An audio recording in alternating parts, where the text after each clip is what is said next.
here at the beginning, so let's start right from the start. Your outward actions are useless without a transformed heart. You can modify your behavior, so it's all good, you might assume. But unfortunately, I think Jesus might call you a whitewashed tomb, a Pharisee, A hypocrite, clearly illegitimate. You wash the outside while the inside stays rotten to the core. But our works will never transform our hearts. Isaiah 64. Self-help will get you nowhere. I'm sure you've seen that's the case. Because every attempt to fix yourself leaves you back in the same place. We can't go about life with a slap on the wrist, just adding another sin to the top of the list. Another decoration on the top of the shelf. Something needs to change you outside of yourself. See, it doesn't make much sense to put a corpse in a fancy dress, but to God, that's the equivalent of our works of righteousness. Because honestly, that's truly what we are. A pile of bones lying in the grave, dead in our transgressions we seem impossible to save. Ephesians 2 makes clear your case, in case you feel misled. Left on your own, you're hopeless, lifeless, 6 feet deep, you're dead. The good news is, it's not over yet. It's not the end of the story. While we're still in sin, God makes a way for us and for His glory. See, no one lives a righteous life, that is except for one. The one that we call Jesus, fully man and yet God's Son. Existent from eternity, there's no doubt He's divine, yet took on full humanity to save your life and mine. For 33 years, He walked on earth like us, but without flaw, fulfilling in perfection God's standard of the law.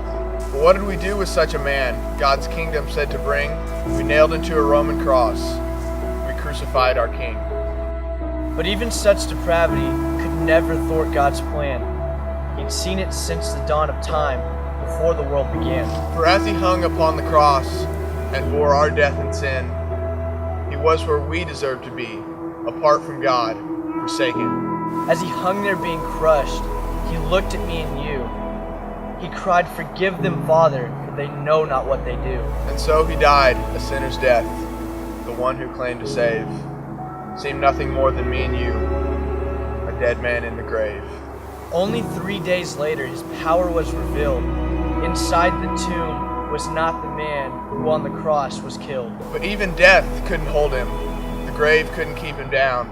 He rose again, appearing to many as news spread from town to town. He commissioned His apostles and then ascended to the sky, but He promised to return and bring His kingdom from on high. So what's the point of all this?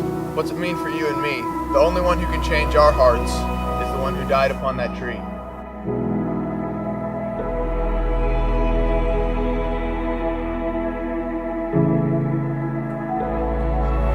See, the key is to meet Jesus and see the work He's done. You'll come away forever changed, like a blind man who's seen the sun. You must behold His glory, to quote the words of John, for God to start your life anew, for dusk to turn to dawn.